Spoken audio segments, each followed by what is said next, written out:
अस्सलाम वालेकुम, this is me Gauhar Tajak and you are watching my channel Excel मज़ा। आज हमारी एक्सेल की 16th क्लास का पार्ट 2 है।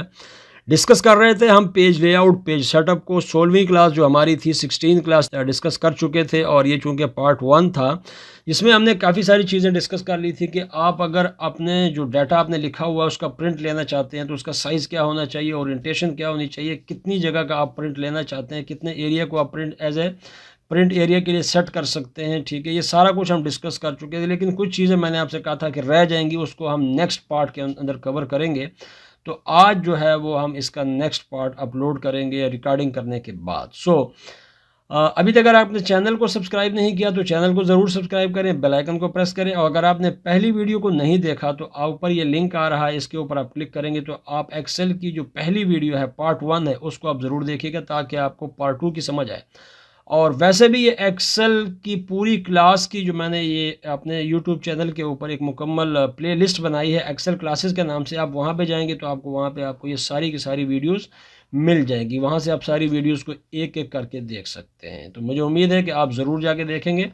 तो चलते हैं हमारे आज के टॉपिक की तरफ। जी, तो जैसा मैंने आपको बताया था कि पार्ट 1 में हम काफ़ी सारी चीज़ें डिस्कस कर चुके थे। आज हम ये देखना चाह रहे हैं कि ये जो ऊपर वाली फील्ड्स हैं इसको हम हर पेज के ऊपर बार बार कैसे रिपीट करवा सकते हैं। मतलब ये यहाँ पे तो आपको नज़र नहीं आएगा या डाटाबेस में, लेकिन जब आप प्रिंट लेने के लिए जाएंगे तो वहाँ पे आपको ये नज़र आ जाएगा। अगर आप ये चाहते हैं कि ये वाली जो हेडिंग है ये नज़र आती रहे, या ये पूरे ऊपर वाली जो हेडिंग्स है सारी की सारी ये एमएस एक्सेल और पेज सेटअप वगैरह ये पूरा नज़र आता रहे, तो आप एक रो को भी आप नज़र वहाँ पे करवा सकते हैं और आप काफ़ी सारी रोज़ को भी करवा सकते हैं। ठीक है, कैसे करेंगे देखें। अब मैं जब इसका प्रिंट प्रीव्यू देखता हूँ Alt F V को प्रेस करके, तो यहाँ पे देखें मुझे हर पेज के ऊपर ये हेडिंग्स नज़र नहीं आ रही हैं, और लेकिन मैं चाहता हूँ कि ये नज़र आती रहें।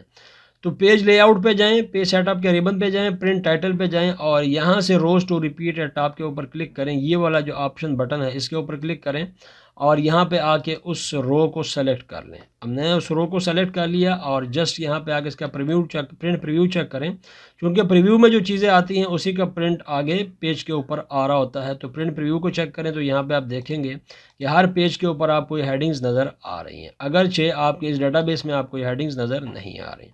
अगर आप ये चाहते हैं कि ये वाला पूरा एरिया आता रहे, ठीक है, तो फिर आप अगेन जाएंगे प्रिंट टाइटल में और यहाँ से आप सेलेक्ट करेंगे ये वाला पूरे का पूरा एरिया।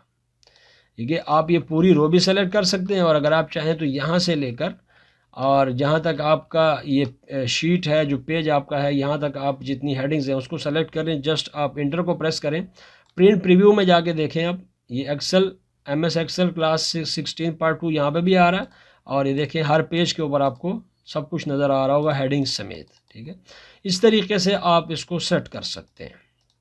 इसी तरीके से अगर आप ये चाहते हैं कि मखसूस कॉलम्स को हम लेफ़्ट साइड पे रिपीट करवाते रहें, तो आप अगेन जाएंगे पेज लेआउट में, पेज सेटअप पे, प्रिंट टाइटल पे, और यहाँ पे देखें columns to repeat at left side. यहाँ पे आप क्लिक करेंगे और उस कॉलम को आप सेलेक्ट कर लेंगे, तो वो कॉलम भी आपको यहाँ पे रिपीट होता हुआ नज़र आएगा। ठीक है, अच्छा, बाज़ टाइम क्या होता है कि हमारे पास हमारी एक्सेल की शीट के अंदर कुछ एरर्स आ जाते हैं, और हम उन एरर्स को जब प्रिंट करने की तरफ जाते हैं तो हमारे पास एक ऑप्शन मौजूद है कि उन एरर्स के साथ हम क्या करना चाहते हैं। तो यहाँ पे देखें, यहाँ पे लिखा हुआ सेल एरर्स एज डिस्प्लेड, जैसे हैं वैसे ही, लेकिन हम ये चाहते हैं कि ब्लैंक नज़र आए। ठीक है, वहाँ पे जब एरर आया हुआ है, मैं देखें यहाँ पर एक एरर जो है उसको यहाँ पे दे भी देता हूँ।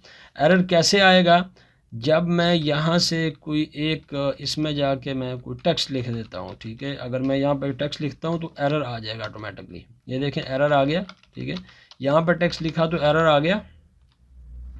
थोड़ा सा मैं इसको बड़ा कर देता हूँ, यहाँ पर टेक्स्ट लिखा एरर आ गया। अब आप प्रिंट प्रीव्यू में जाते हैं, प्रिंट टाइटल में, तो यहाँ पे एक नज़र आ रहा है जी एज डिस्प्लेस्ड, जैसे हैं वैसे ही आप उसका प्रिंट ले लें, लेकिन मैं ये चाहता हूँ कि ऐसे ना हो। देखिए प्रिंट प्रीव्यू में जब हम जाते हैं तो ये एरर आपको यहाँ पे नज़र आ रहे होंगे। थोड़ा सा आपको ये बड़ा करके दिखा देता हूँ, ये आपको यहाँ पे एरर्स नज़र आ रहे हैं। ठीक है, लेकिन अब अगर मैं इनको ब्लैंक कर देता हूँ, प्रिंट टाइटल में जाके मैं कहता हूँ कि नहीं, ये एरर नज़र नहीं आने चाहिए, तो ये ब्लैंक के ऊपर क्लिक करें, प्रिंट प्रीव्यू पे क्लिक करें। अब आपको यहाँ पे देखेंगे तो आपको ये एरर्स नज़र नहीं आएंगे, ये आपको यहाँ पे खाली नज़र आ रहा है। ठीक है, इसी तरीके से और भी इसके अंदर काफ़ी सारी ऑप्शंस हैं। वो क्या है कि आप ब्लैंक देखना चाहते हैं, या फिर एक लाइन यहाँ पे लगा के देखना चाहते हैं, या फिर NA की सूरत में देखना चाहते हैं, तो ब्लैंक जो है वो बेस्ट ऑप्शन होती है कि अगर एरर अगर आपके पास आया हुआ है तो उस सेल को वो ब्लैंक कर दे, ठीक है। अगर आप इनको भी यूज़ करना चाहते हैं तो आप यूज़ कर सकते हैं। प्रीव्यू में आप देख सकते हैं यहाँ पे, अब देखें, अब यहाँ पे आपको ये डॉटेड लाइंस नज़र आ रही हैं, ठीक है।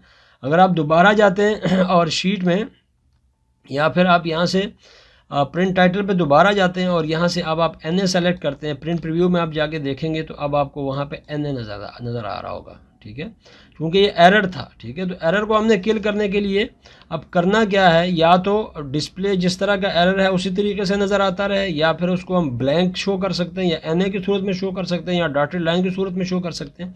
बहरहाल आप उसको इस तरीके से कर सकते हैं। हम यहाँ पे फ़िलहाल इस एरर को ख़त्म कर देते हैं कुछ वैल्यू अप्लाई करके यहाँ पे इसको भी, ठीक है। सो अब चलते हैं हमारे नेक्स्ट, हमारे पास क्या है।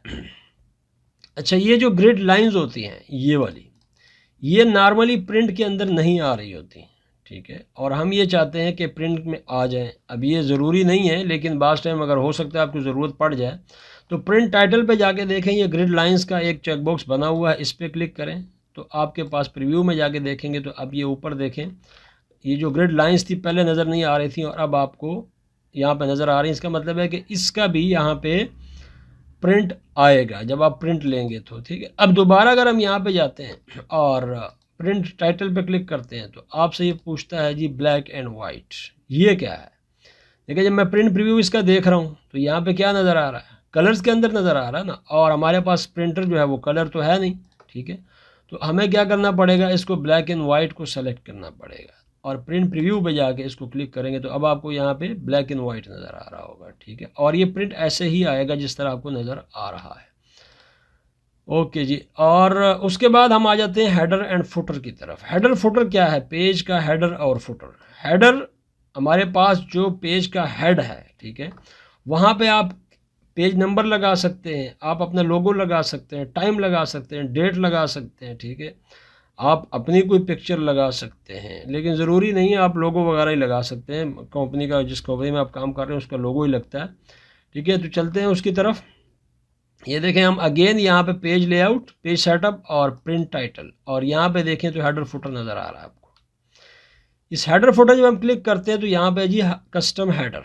कस्टम हेडर पे जब हम क्लिक करते हैं तो इसके 3 सेक्शंस हैं, एक लेफ़्ट, सेंटर और राइट, ठीक है ना। पेज के ऊपर आपके पास 3 हिस्से हैं, राइट का हिस्सा है, दरमियान में है और लेफ़्ट का हिस्सा है, ठीक है। तो यहाँ पे ये जो डेट है या टाइम है या पिक्चर है या फिर लोगो है, ठीक है, या फिर पाथ नंबर है या फाइल नंबर है, उसको आप किस सेक्शन में लाना चाहते हैं ये आपको बता रहा है। फॉर एग्जांपल मैं लेफ़्ट सेक्शन के ऊपर आता हूँ यहाँ पे, और मैं ये चाहता हूँ कि यहाँ पे पेज नंबर आता रहे, तो मैंने इस पहले बटन के ऊपर क्लिक किया, इंसर्ट पेज नंबर पे, और जस्ट मैंने इसको ओके प्रेस कर दिया। तो यहाँ पे भी आप देख सकते हैं इस तरह का पेज नंबर आ रहा होगा। और अगर आप प्रीव्यू में जाके देखेंगे तो यहाँ पे देखें आपको 1 नज़र आ रहा है, ये छोटा सा, और फिर अगले पे जाके आपको 2 नज़र आ रहा है, 3 नज़र आ रहा है, 4 नज़र आ रहा है, ठीक है। अगर दोबारा हम जाते हैं प्रिंट टाइटल पे तो आपको यहाँ पे हेडर एंड फुटर में आप कस्टम हेडर पे जाते हैं, और अब आप यहाँ पे एंड पेज की जगह पे आप यहाँ पे आते हैं और इंसर्ट नंबर ऑफ़ पेजेस। तो इसका मतलब क्या है कि जितने पेजेस हैं उतना उनका नंबर आपको यहाँ पे शो हो। देखें, आप ओके करेंगे और इसको भी ओके करेंगे, या फिर आप प्रिंट प्रीव्यू में चले जाएं, ठीक है। तो यहाँ पे क्या आ रहा है, 4 आ रहा है, हालांकि पेज नंबर 1 है, लेकिन चूंकि आपको यहाँ पे नंबर ऑफ़ पेजेस शो करने हैं तो 4 पेजेस आपके पास हैं, तो ऑलरेडी यहाँ पे 4 आपको नज़र आ रहा होगा। अगेन हम यहाँ पे आते हैं, प्रिंट टाइटल पे, हेडर फुटर पे जाते हैं और यहाँ पे कस्टम हेडर पे जाते हैं। अच्छा, जो काम हम हेडर में कर रहे हैं यही काम हम फुटर में भी कर सकते हैं, तो लिहाजा हम ये सारा कुछ यहाँ पे हेडर में करके देखते हैं। अब यहाँ पे अगर ये वाला जो पेज नंबर था इसको आप एंड पेज से पहले लगा देते हैं तो फिर क्या होता है, ठीक है, एंड पेज और फिर एंड पेजेस, ठीक है। इसको आप ओके करें और प्रिंट प्रीव्यू को देखें तो अब आपको यहाँ पे क्या नज़र आ रहा है, 14, ये 14 नहीं है, ठीक है। लेकिन हो क्या रहा है कि ये आपको बता रहा है कि 4 पेजेस हैं जिसका ये पहला पेज है, लेकिन हमने यहाँ पे सेग्रीगेशन नहीं की, जिसकी वजह से हम यहाँ पे ये 14 नज़र आ रहा है। तो कस्टम हेडर में जाएं और यहाँ पे एंड पेज ऑफ दरम्यान में एक ऑफ लगा दें, तो क्या होगा, ये आपको बताएगा कि 1 ऑफ 1, ठीक है। अब अगर यहाँ पे प्रिंट प्रीव्यू देखेंगे तो यहाँ पे आपको नज़र आ जाएगा 1 of 4 के ये 4 पेजेस हैं और उसका ये पहला पेज है, ये दूसरा पेज है, ये तीसरा पेज है। यहाँ पे अगर मैं आपको दिखा सकूँ, ये आपको ये नज़र आ रहा होगा, ठीक है। इसी तरीके से आप यहाँ से भी देख सकते हैं 2 of 4, 1 of 4। मतलब क्या है कि ये 4 पेजेस हैं, ये उसका पहला पेज है, ये उसका दूसरा पेज है, ये उसका तीसरा पेज है। अब अगर आप इन पेजेस को बढ़ाते चले जाएंगे तो ऑटोमेटिकली यहाँ पर ये नंबर जो है ये बढ़ते चले जाएंगे। मैं अगर यहाँ से डाटा को कॉपी करता हूँ, डाटा को मैंने यहाँ से कॉपी किया और नीचे आके मैंने पेस्ट कर दिया, ठीक है। नीचे जाता हूँ और पेस्ट करता हूँ, नीचे जाता हूँ और पेस्ट करता हूँ। अब पेज हमारे पास बढ़ चुके हैं। अब आप यहाँ पे देखेंगे तो आपके पास 1 of 8 आ रहा है कि ये 8 पेजेस है, ठीक है। अगेन फिर आप इसके ऊपर क्लिक करें, 2, 3, 4, 5, 6, 7, 8। जितने आप पेजेस बढ़ाते चले जाएंगे ऑटोमेटिकली सीरीज़ नंबर और नंबर ऑफ पेजेस जो हैं वो अपडेट होते रहेंगे। अब उसके बाद प्रिंट टाइटल में आएँ और हेडर फुटर में जाने के बाद कस्टम हेडर में आएँ और दरमियान में हम क्या करना चाह रहे हैं, देखिए यहाँ आपके पास इंसर्ट डेट है, इंसर्ट टाइम है। और ये टाइम और डेट आप जो देंगे, अगर आप ये चाहते हैं कि डेली का टाइम और डेट जो है यहाँ पे चेंज होते रहें, ठीक है, तो यहाँ पे आपने सिर्फ ये क्लिक किया डेट पे और क्लिक किया टाइम पे।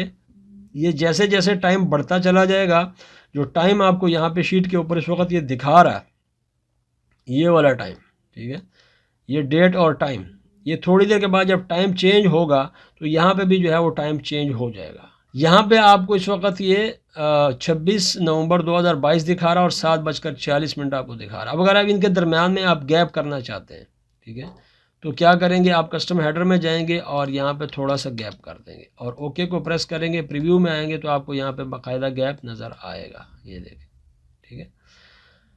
ओके जी, अब वापस जाते हैं और अगेन प्रिंट टाइटल में कस्टम हेडर पे जाते हैं और यहाँ पे आपको नज़र आएगा कि अब हम अगर राइट सेक्शन पे हम क्या करना चाह रहे हैं, एक पिक्चर या लोगो को इंसर्ट करना चाह रहे हैं, ठीक है। तो ऑलरेडी अगर आपको मैं यहाँ पे दिखाता हूँ तो मैंने ये लोगो यहाँ पे लिया हुआ है, ठीक है। ये तो आपको हर पेज पे नज़र नहीं आ रहा। और कस्टम हेडर और कस्टम फुटर की जो खूबी है वो ये है कि जो काम आप करेंगे आपको वो हर पेज के ऊपर रिपीट होता हुआ नज़र आएगा जब आप उसका प्रिंट लेने के लिए जाएंगे, ठीक है।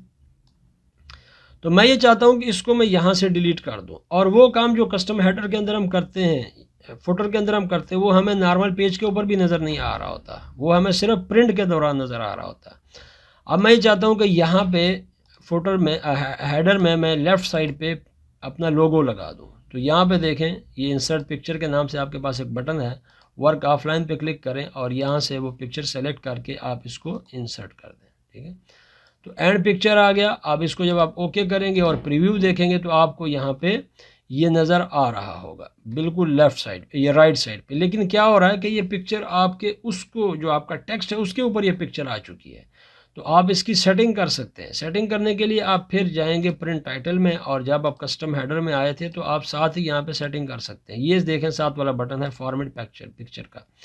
क्या करेंगे, आप यहाँ से इसके साइज़ को छोटा कर दें। जितना आप साइज़ छोटा करते चले जाएंगे आप इसको अब यहाँ पे आके देखें प्रिंट प्रीव्यू में, तो अब आपको यहाँ पे देखें ऊपर की तरफ ये जाता हुआ नज़र आ रहा है। अब आपने फिर क्या करना है, अगेन इसके साइज़ को मज़ीद थोड़ा छोटा कर देना है। तो कस्टम हेडर में जाते हैं, पिक्चर में जाते हैं और यहाँ पे फिर इसको हम छोटा कर लेते हैं, ठीक है। ये देखें 1.57 पे आ गए। इसको ओके करें, प्रिंट प्रीव्यू में जाएं और अब आप देखें आपके बिल्कुल राइट साइड पे आपका लोगो नज़र आ रहा है और आपको ये हर पेज के ऊपर नज़र आता रहेगा, ठीक है। ये देखें। अच्छा, अब यहाँ पे नॉर्मल पेज जो है, नॉर्मल जो आपकी शीट है वहाँ पे आपको नज़र नहीं आएगा और ये नज़र आना भी नहीं चाहिए। ये सिर्फ़ और सिर्फ प्रिंट से रिलेटेड चीज़ें हैं जो आपको वहाँ पे नज़र आ रही हैं, ठीक है। तो मैं समझता हूँ कि काफ़ी सारी चीज़ें हम कवर कर चुके हैं। बाकी चीज़ों का आप ख़ुद देख लीजिएगा। आप हेडर में जो काम करते हैं वही काम आप फुटर में भी कर सकते हैं। कस्टम में जाते हैं, आपके पास यहाँ पे फाइल नेम है, आपके पास शीट नेम है, ठीक है। और इस तरीके से आप जो आपने ये टेक्स्ट लिखा हुआ है आप उसको फॉर्मेट करना चाहते हैं तो आप फॉर्मेट भी कर सकते हैं, बोल्ड कर सकते हैं, साइज़ को बड़ा कर सकते हैं। ओके करेंगे तो फिर आपको यहाँ पे आप देखें पेज नंबर जो है वो बड़ा नज़र आ रहा होगा अगर आप प्रिंट प्रीव्यू में जाते हैं। ये देखें, ठीक है। तो ये है हमारा पेज सेटअप का टॉपिक जिसको आज हमने सेकंड पार्ट के अंदर कवर कर लिया है। उम्मीद करता हूँ कि आपको अच्छी तरह समझ आ गया होगा। और फिर भी आपको समझ नहीं आता तो आप नीचे कमेंट सेक्शन में आप कमेंट कर सकते हैं और मैं आपको इंशाल्लाह उसका रिप्लाई करूँगा। Thank you very much for watching.